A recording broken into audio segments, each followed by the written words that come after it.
anbiya'i wal mursalin wa ala alihi wa sahbihi rasulillahi ajma'in.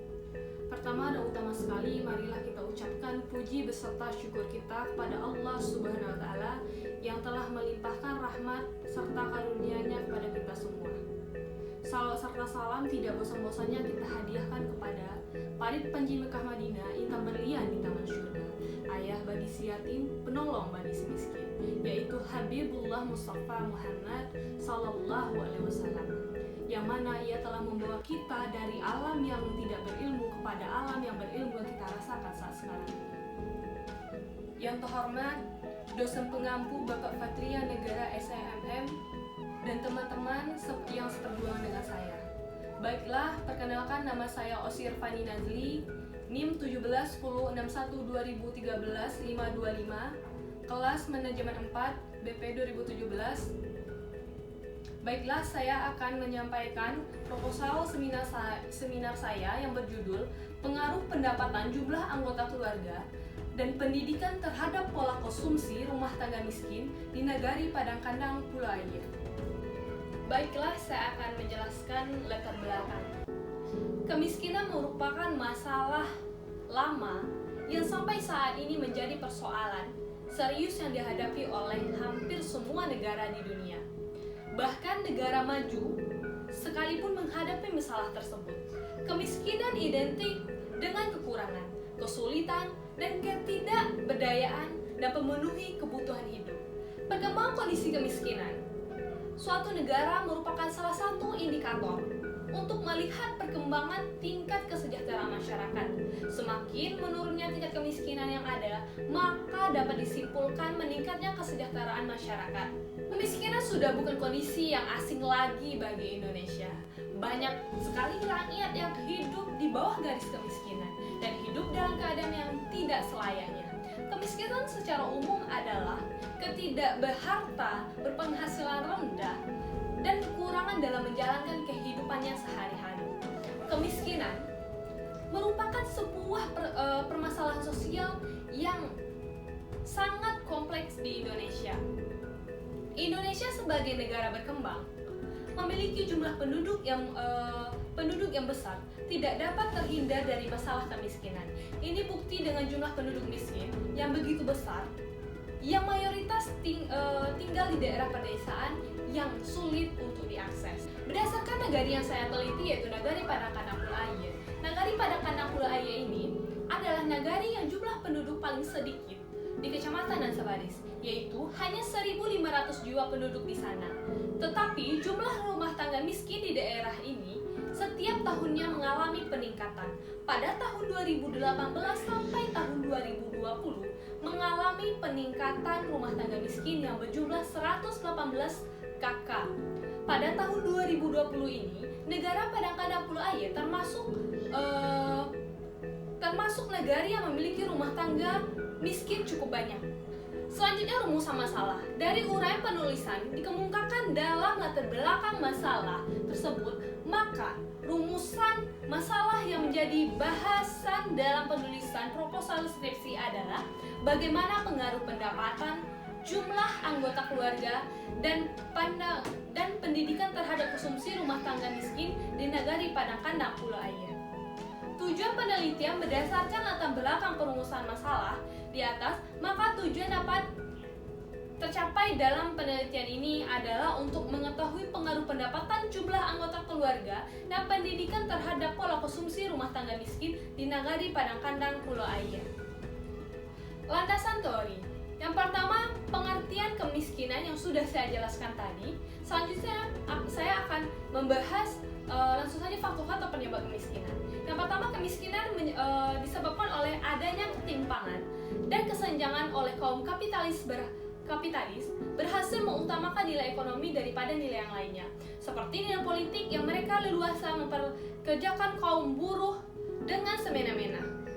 Dari berbagai kesenjangan yang ada di dalam kehidupan sosial membuat kaum miskin menjadi semakin miskin dan kaum yang berada di tingkat atas menjadi semakin makmur. Dapat dipahami bahwa faktor dominan yang menyebabkan terjadinya kemiskinan adalah sempitnya lapangan pekerjaan. Yang kedua, konsumsi. Secara umum adalah kegiatan yang dilakukan dilakukan oleh seseorang atau kelompok dalam memanfaatkan dan menggunakan barang atau jasa dengan tujuan untuk memenuhi kebutuhan demi kelangsungan hidupnya. Banyak faktor yang mempengaruhi besarnya pengeluaran konsumsi rumah tangga miskin. Di antaranya yaitu yang pertama faktor-faktor ekonomi, yang kedua faktor-faktor demografi atau kependudukan, dan faktor non-ekonomi. Selanjutnya pendapatan. Pendapatan menurut ilmu ekonomi merupakan nilai maksimum yang dikonsumsi seseorang dalam suatu periode dengan mengharapkan keadaan yang sama pada akhir periode seperti keadaan semula. Pendapatan merupakan penghasilan yang diperoleh masyarakat yang berasal dari pendapatan kepala rumah tangga maupun pendapatan anggota-anggota keluarga atau anggota-anggota rumah tangga. Penghasilan tersebut biasanya dialokasikan untuk konsumsi, kebutuhan jasmani, kesehatan, dan pendidikan dan kebutuhan-kebutuhan yang bersifat material. Pendapatan yang sebenarnya diperoleh rumah tangga dapat dipergunakan untuk membeli barang atau untuk ditabung. Pendidikan. Pengertian pendidikan menurut Instruksi Presiden Nomor 15 Tahun 1974 adalah segala usaha untuk membina kepribadian dan mengembangkan kemampuan manusia di Indonesia, jasmani dan rohani yang berlangsung seumur hidup, baik dalam maupun di luar sekolah. Dalam rangka pembangunan persatuan Indonesia dan masyarakat yang adil dan memfungsikan pendidikan adalah menyiapkan tenaga kerja. Hal ini dapat dimengerti karena dalam hidup pasti harus memiliki dan melakukan suatu karya demi berjalannya kehidupan. Untuk dapat berkarya maupun bekerja, maka manusia tersebut harus mempersiapkan atau menyiapkan diri untuk menjadi tenaga kerja yang dilakukan melalui pendidikan atau sekolah maupun di luar sekolah. Hasil survei biaya hidup pada tahun 1990 membuktikan bahwa semakin besar jumlah anggota keluarga, semakin besar proporsi pengeluaran untuk makanan daripada non-pangan. Ini berarti semakin kecil rumah tangga, keluarga, semakin kecil pula bagian pendapatan untuk kebutuhan makanan. Sebaliknya, keluarga akan mengalokasikan sisa pendapatannya untuk konsumsi, bukan makanan. Hubungan antara pendapatan dan pola konsumsi, menurut Keynes bahwa terdapat hubungan yang a priori di antara konsumsi dan pendapatan ini dinyatakan oleh beliau dengan mengatakan bahwa marginal propensity to consumer atau disebut dengan MPC lebih dari average propensity to consumer atau disebut dengan APC, yang bermakna bahwa APC menurut waktu pendapatan disebut dengan Y naik, tetapi MPC tetap tidak berubah apabila pendapatan naik. Artinya konsumsi berhubungan secara langsung tetapi tidak proporsional dengan tingkat pendapatan disposable sekarang dalam jangka panjang maupun jangka pendek. Katanya untuk membeli kebutuhan pokok, sebaliknya rumah tangga yang berpendapatan tinggi akan membelanjakan sebagian kecil saja dari total pengeluaran untuk kebutuhan pokok. Hubungan antara jumlah anggota keluarga dan pola konsumsi, variabel rumah tangga selanjutnya yang berpengaruh terhadap tingkat konsumsi adalah jumlah anggota keluarga. Anggota keluarga rumah tangga adalah semua orang yang biasanya bertempat tinggal di suatu rumah tangga, baik berada di rumah pada saat pencacahan maupun sementara tidak ada. Anggota rumah tangga yang telah bepergian 6 bulan atau lebih tidak dianggap anggota rumah tangga. Hubungan antara pendidikan dan pola konsumsi, semakin tinggi pendidikan seorang, pengeluaran konsumsinya juga akan semakin tinggi, sehingga mempengaruhi pola konsumsi dan hubungan positif. Pada saat seseorang atau keluarga memiliki pendidikan yang tinggi, kebutuhan hidupnya semakin banyak. Kondisi ini disebabkan karena yang harus mereka penuhi bukan hanya sekadar kebutuhan untuk mereka penuhi mereka makan dan minum saja, tetapi juga kebutuhan informasi, pergaulan di masyarakat, dan kebutuhan akan pengakuan orang terhadap keberadaannya. Pendidikan merupakan suatu investasi yang penting. Dengan mendapatkan pendidikan yang baik, maka seseorang berpeluang untuk mendapatkan pekerjaan yang baik pula. Maka dari itu, dengan pendidikan seseorang atau rumah tangga dapat meningkatnya kesejahteraannya. Pendidikan diharapkan dapat mengatasi keterbatasan ekonomi yang memberantas kemiskinan melalui efek yang ditimbulkan, yaitu peningkatan kemampuan sumber daya manusia. Variabel penelitian adalah objek peneliti yang menjadi penelitian. Objek yang dimaksud adalah pola konsumsi masyarakat miskin dan perspektif ekonomi di negara Padang Kanakulaia. Dalam penelitian ini, operasional variabel dan pengakuan variabel. Metode penelitian.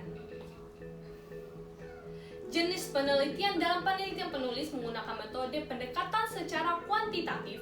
Metode kuantitatif adalah metode penelitian yang dapat diartikan sebagai metode penelitian yang berlandaskan pada filsafat positivisme.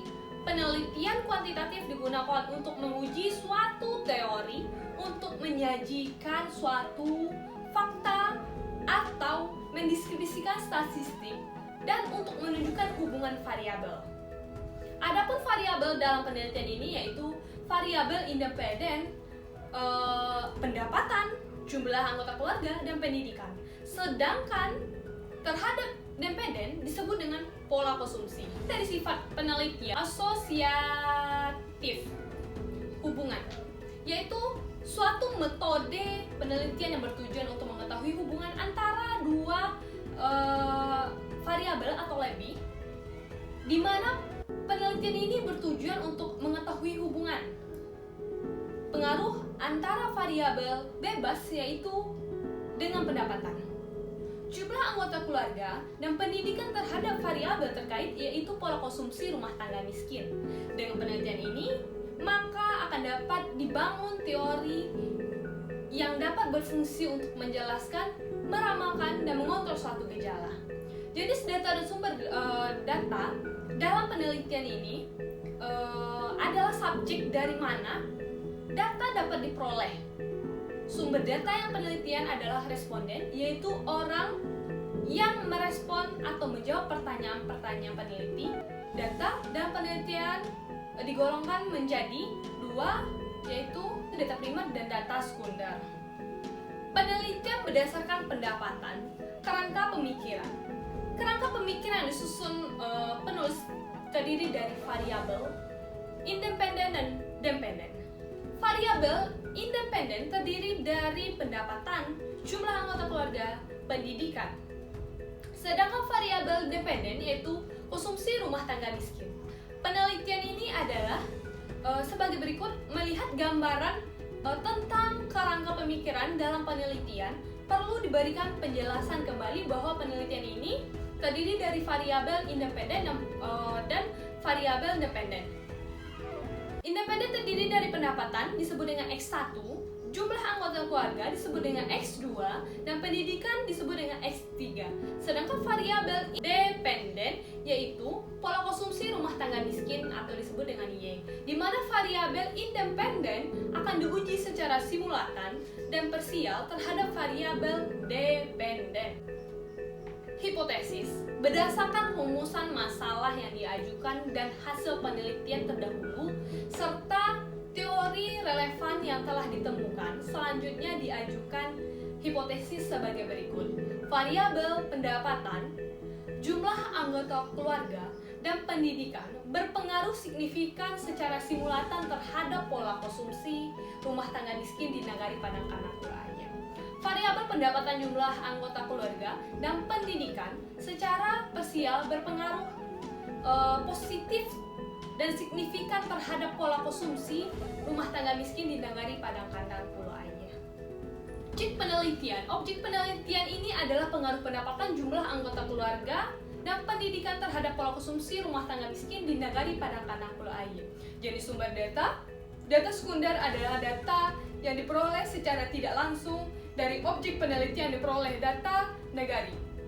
literatur yang berhubungan dengan masalah yang diteliti, menurut Mujarad dalam bukunya